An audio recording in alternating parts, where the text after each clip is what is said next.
Moogles, Chocobos, Cactuars, Behemoths, the most comprehensive tier list for War of the Visions Global is back. New Year's edition. There's snow outside right now and it's only about 10 degrees, but in War of the Visions, things are just heating up with the 2-year anniversary on the horizon. And I gotta say, the fact that War of the Visions was renewed for a 3rd year and Firefly only got 1 has to say something, right? What are you doing here and what's with the soup? You're hilarious. As we look back on our summer edition, for the most part, this tier list held up pretty well. We had some surprises with Lara Croft, Elena, Pumpkin Pants Freddy, and the like, but I'd say we did a pretty good job here. However, with some units like Sakura and Garvel, they desperately need EX jobs now, and the new power of the cost 100 Crystal Warriors will change things quite a bit for the game moving forward. With the sheer number of units we have in the game right now, we'll be dividing this list up by element and then recombining it at the end.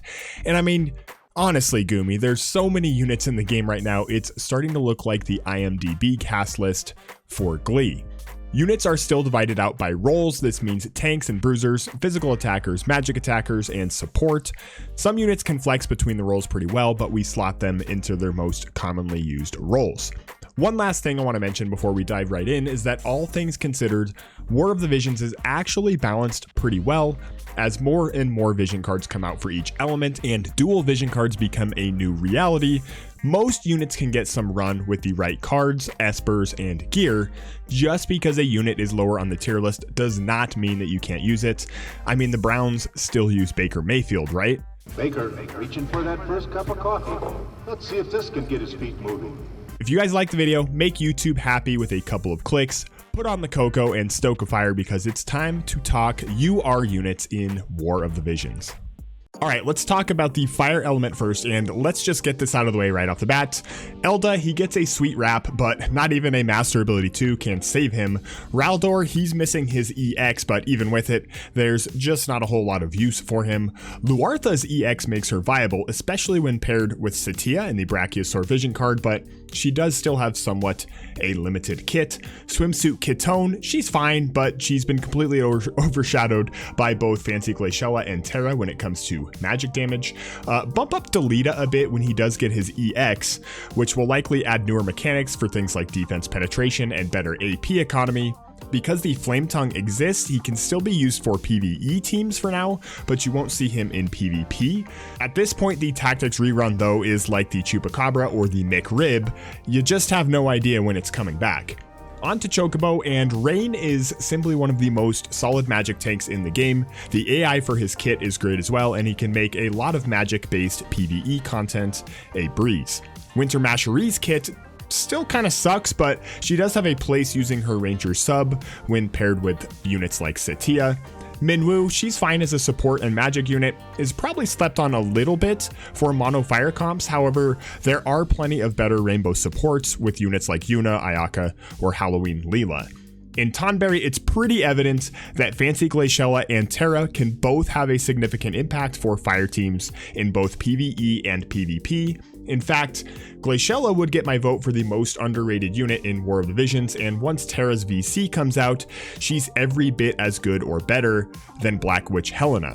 Behemoth tier, well, you know it. Mac Daddy Mont, he stays up top the tier list here, though there are more viable tank options in the game now than when he released. He's not quite as much of a catch-all physical tank as he used to be, but he's still crazy good. And then finally, Satya, she's got a crazy kit, and though she might be a slight bit fragile, her utility and versatility can't be understated. Mono fire comps for the foreseeable future will likely be dominated by the top 4 units here, and maybe Rain or Minwoo sprinkled in here or there. Moving on to Ice, and Medina is the only unit that lands in Moogle. It's not that she's bad, but she is horribly limited in her versatility, and she does one thing, but she does it really well. Cactuar is interesting. Even with the global upgrades, Barret just isn't all that useful overall. Maybe in the future, if we see some specific vision cards or gear for ice missile attack, he could be more interesting.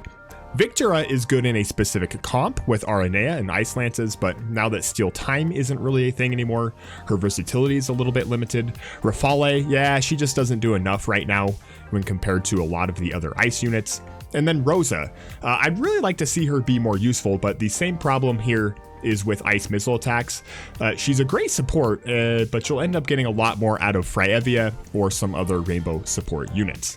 In Chocobo, Laswell and Velric are 2 units that rely heavily on having the Shimmering Blade or Purple Lightning at +5. With those, they can be scary good. Without them, you'll be wondering why they aren't Cactuar or even Moogle tier. RNA is kind of the same. With an Ice Lance and her specific VC, she can be crazy good, but ultimately, she's not all that versatile. On the other hand, Agrius is flat out amazing, and the only reason she isn't higher is because she's capped at 99 right now. If and when Tactics EX comes back, Agrius is the unit to watch out for. Oron's kit remains great with auto hit, limited chaining, regen, defense penetration, and really high accuracy. Sweetheart Salir, she's just a plug and play unit. Easy to use, the pink Ice Garvel has everything you want in a magic damage unit. And with Fryevia's card in Global, she can actually be okay as a physical tank if you need her to be. And speaking of Freyevia, she's listed in support, but she's used more as a magic tank in high-level PvP, and she's very, very good at it.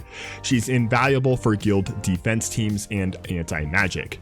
Greg remains in Behemoth, and while this might surprise some, with a +5 Ice Brand and a couple of vision cards, Gilgamesh is still an absolute terror in PvP and remains invaluable for PvE with his Kotetsu ability.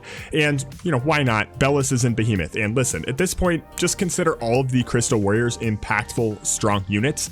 But Bellis is pretty tanky, has huge AoE magic stuff, and 2 of the best sub-jobs in the game with Scholar and Calculator.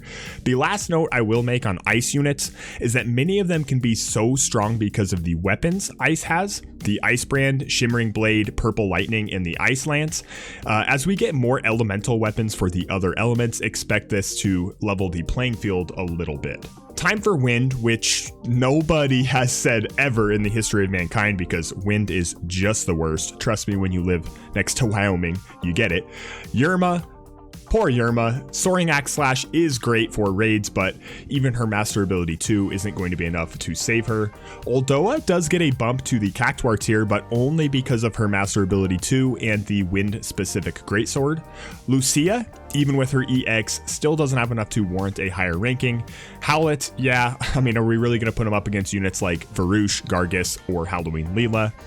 Speaking of Varouche and Gargus, they land in Chocobo, and they're both units that if you build around, you will see dividends. Varouche in particular is great against the whole Jaden Elena trash that has plagued PvP for so long. Corwell, not Lucia, is the ranged unit that you would want to build up for Wind. His accuracy is insane, and his kit is solid for both PvP and PvE, though he's not spectacular.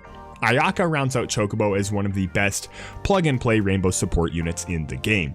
Tonberry tier, and no surprise here, but 2B and Tifa remain one of the best duos in the entire game. Whether you build for evasion or go straight into the octagon as bruisers, these two cause so many problems in PvP, and Tifa remains probably the best strike attacker in all of War of the Visions.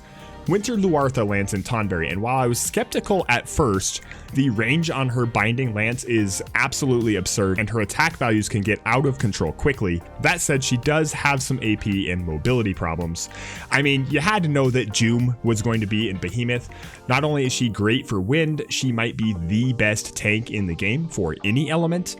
Halloween Leela is Oran J's favorite unit. I got you there. You all know why she's here. Huge range, good damage, full life. Awoo! Wind has long been defined by both 2B and Tifa, but we are starting to see a little bit more diversity here, as you don't necessarily have to build around Evade anymore. Moving on to Earth, Eileen is going to be the only unit in the Moogle tier. Even the loyal disciples of the church couldn't argue against this. In Cactuar, Winter Venera's kit is awesome. At least the idea of her kit is awesome. In practice, it's far less useful than you might think. Decent for PvE, almost pointless in PvP. Summer Lilith is neat, but outside of Barrage, she doesn't really have a whole lot going for her, except for Behemoth tier coconuts. Kilfei is a Cactuar tier personality in the story, and this matches her underwhelming kit. Halloween Ryu's TMR is one of the best, but his unit underwhelms a little bit, especially when compared to the other Halloween units. Speaking of Halloween, Pumpkin Pantaloons Frederica was sold to us with a new job, but like the Nightblade job, the Fencer kit is just all over the place, and this unit just didn't do Frederica justice. Hashtag not my Freddy, hashtag bang bang. Moraga can one-shot a lot of things and is great for fighting against Cloud, but yeah, that's pretty much it. Kitone can more than hold her own in PvP and is great for PvE as well, especially for a unit that you can buy out of the Mog Shop. Luelle is a solid contributor to any Earth team, if not a bit mediocre. Noctis has a pretty versatile kit and ends up being like an Earth Titus, if you want to put it that way. Grizzly Zazon is fun to run with Mono Earth and Evasion. He's the Jeremiah Johnson of War of the Visions, a fan favorite and has more lives than a nipped up cat. Finally, Oberon is the only Earth unit we could truly say deserves Behemoth. While he does get shredded by the Wind Sisters, his overall kit is fantastic and he works in both Mono Earth and Rainbow teams seamlessly. Mono Earth had leaned always towards Evasion, but the additions of both Noctis and Oberon add some beef to the lineup and some more viable comps without having to chase UR Zazon. For Lightning now, and Velnay is a unit that lands in Moogle tier, and after all the hoopla that some people made upon her release, she did fall completely flat and is kind of like a slightly better version of Elda. Skahal is simply outclassed by much stronger and more recent Lightning Magic units. Orlandu was once the king of War of the Visions, but until he gets his 120 EX, he feels a whole lot less like the Thunder God and more like Pajama Peter. Dad!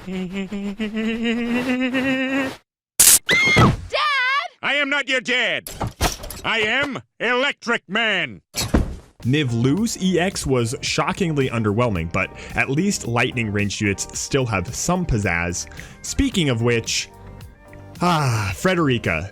While not quite the thundering terror she was when her EX first launched, she still makes a great partner. Partner for Cloud. Yeah, for Cloud. Hashtag still my Freddy, hashtag bang bang. 9S may not be used very often, but he does still have a very solid kit and can benefit from slash attack bonuses with his sub-jobs. Altogether a great handout unit and can still be useful for most lightning comps. Queen is another handout unit and her kit is just strange. Magic and strike damage, gunner and pugilist sub-jobs. Her attack types alone give her the versatility to be used in a couple of different lightning comps, but her top gear is like a go-kart at the mini golf track and hits the governor pretty darn quickly. In Tonberry, Charlotte remains one of the better tanks in the game, both for lightning and rainbow comps. You don't need specific gear or vision cards for her either, which makes her a fantastic starter tank for any account. Ibarra has a very interesting kit, but if not all the way to 120, she will have some AP problems. Regardless, with the right vision cards and her matching gear, she is more than formidable for both PvP and PvE. Cloud is still Behemoth tier, the definition of a glass cannon. His kit still plays very nicely in every single lightning comp, and he does remain probably one of the best DPS units in all of War of the Visions.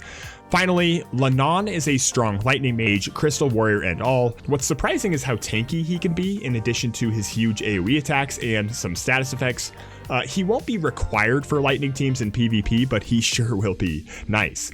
For those that missed Cloud and Guard Scorpion, you can actually put together some decent lightning comps now without the ex-soldier, but PvP looks to be headed more towards lightning magic, with Lanon and Ibarra making an immediate impact. Water is next, and Miranda, I'm sorry, but she's like the Water Whisper at this point, even with her EX. Okay, Quicken and Haste are neat, but there are other units that do this much better. She might get a bump up a tier if you're playing live PvP. Ildira's EX was a huge disappointment, but she does still do well enough for a unit that you can pick up in the Mog Shop. Glaciella and Winter Ramada are both units that can find use for PvE, but you probably won't see running around in PvP. Moore is the water version of Rain, amazing magic tank, and can trivialize a lot of PvE content where the majority of damage is from magic. She still plays well in PvP. Also, Lara Croft is fine, but even with her pistols and vision card maxed out, she's just that, fine, no pun intended. Farm and Raychez are two units that have uses against specific teams or units, but ultimately neither one is going to wow you. Aerith is quite a bit underrated as both a magic damage unit and support, and those who can master her AI will find she's probably more like a Tonberry tier, but as great as she looks when you gussy her up, most players probably won't spend that kind of time on her. Tonberry tier, and this one might be the surprise of the video, but I think Titus still deserves to be up here. Great all-rounder for PvP still, and his chaining, tanking, and support also make him great for PvE. Winter Victoria remains quietly one of the best ranged units in War of the Visions, especially if you have the Tomb Raider vision card for her. Summer Elsorel may not have nailed her swimsuit design, but she is still a very strong tanky magic DPS and anti-support caster. In Behemoth, Our Lady a la Magitech takes the mantle as the most awesomest magic tank in War of the Visions. Celeste is a standout when it comes to anti-magic, and she's no slouch when it comes to damage and team support either. You can feed me fish and sing to me all day. Alstoria is the Crystal Water Warrior. Just trust me on this one. Strong, very, very strong. Defense breaks, slash Imperial, barrier breaks, anti-courage. Oh, and the sniper sub job because, you know, why not? While water hasn't been the strongest element in the recent past, it's hard to imagine many water compositions that don't include at least one of Celeste or Alstoria going forward, if not both. Moving on to light, and some real tragedies in the Moogle tier here. Thancred? Nah, I'm gonna pass. Masherie, even with her master ability too. I mean, come on, let's be real here. Sakura and Ramza, they don't have their EX, but even so, I can't see Sakura competing with units like Jaden or Elena when it comes to magic damage. In Cactuar, Cecil is a very serviceable light slash and physical bruiser type unit, more useful for PvE than he is for PvP, however. Camillo has a variety of attack types, but ultimately was way overhyped. Elsorel's EX was a real snoozer. You guys get it. You get it. Rob is a nifty unit for specific things, but not all that versatile when it comes right down to it. In Chocobo, Engelbert and Warrior of Light both remain sturdy as tanks that can be used for both light and rainbow teams.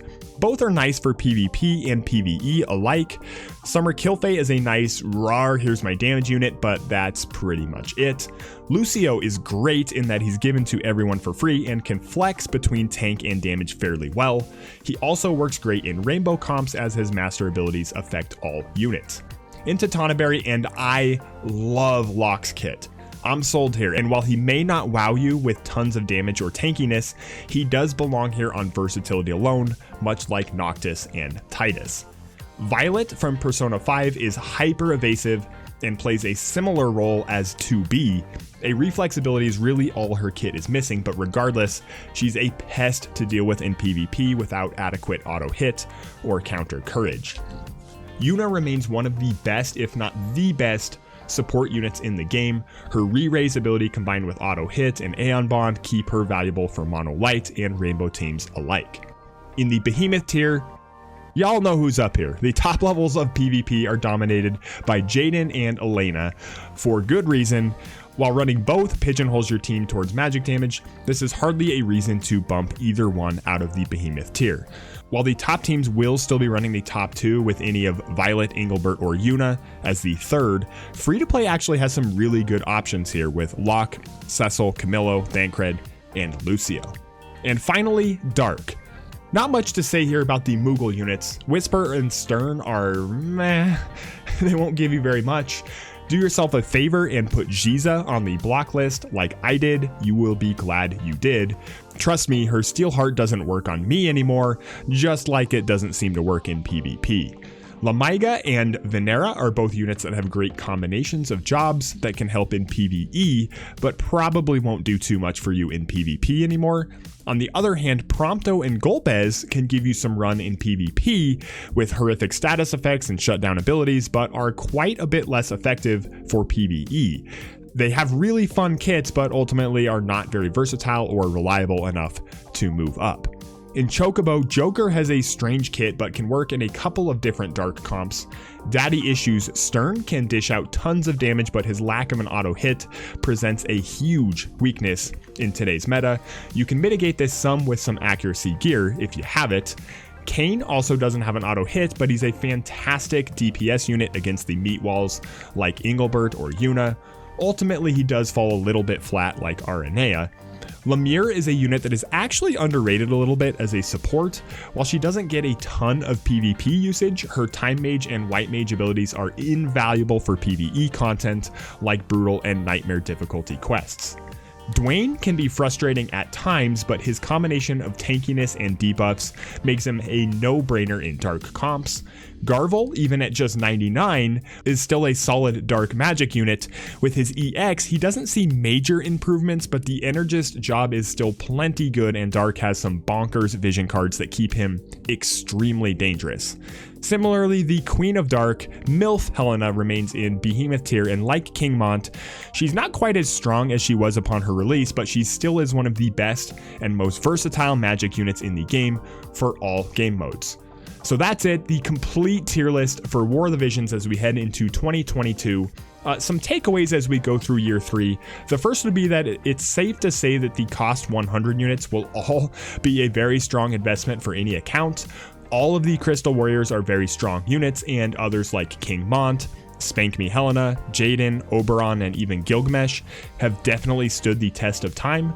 The other takeaway would be that a lot of units rely on matching vision cards or gear to really get their full potential out of. So when you look at a tier list like this, keep in mind there is some context behind a lot of these rankings. For example, how would we look at a unit like Barrett differently if he had his own vision card that added something like 10 defense, 25% HP, and some missile attack? Or how might we evaluate Laswell if the Purple Lightning didn't exist?